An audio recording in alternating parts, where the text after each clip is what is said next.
Une fois que les activités sont validées, on passe à la commande auprès du fournisseur.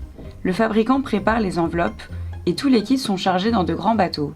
Ils voyagent pendant 45 jours avant d'arriver au port du Havre. Les produits sont ensuite transportés jusqu'à notre entrepôt où ils sont à nouveau contrôlés avant la préparation.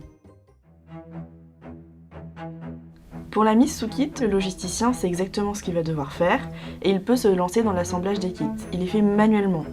Des opérateurs prennent chacun des éléments individuellement et le rendent dans une enveloppe craft. En moyenne, on est capable d'en produire 6000 par jour.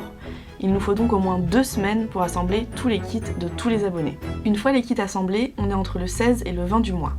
On va pouvoir extraire la liste des abonnés.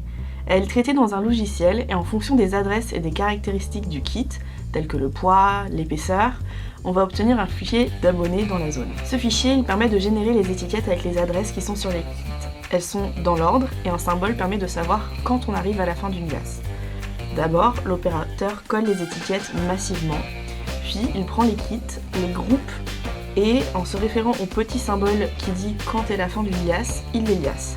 Donc il appuie sur une pédale et ça met un cerclage autour de 6-8 kits.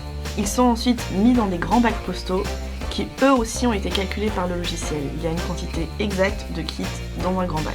Il faut savoir à quel point on les remplit et où il faut les envoyer, tout est calculé.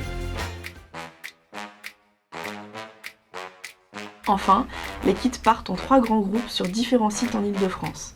Le premier, c'est pour les kits de l'international qui prennent plus de temps à arriver, et pour le nord de la France. On commence par cela effectivement parce que sinon ils arriveraient trop tard.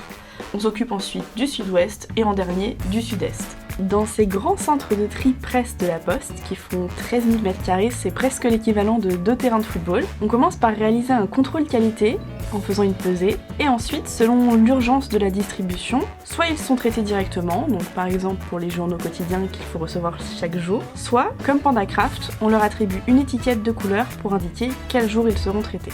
Quand c'est le moment, les bacs sont amenés devant les tapis, où un opérateur scanne les informations de l'alias qu'on a fait auparavant. Il les dépose sur le circuit de tri, et sur le parcours, il y a aussi une machine qui permet de prendre une photo de l'étiquette pour vérifier exactement où le courrier doit aller.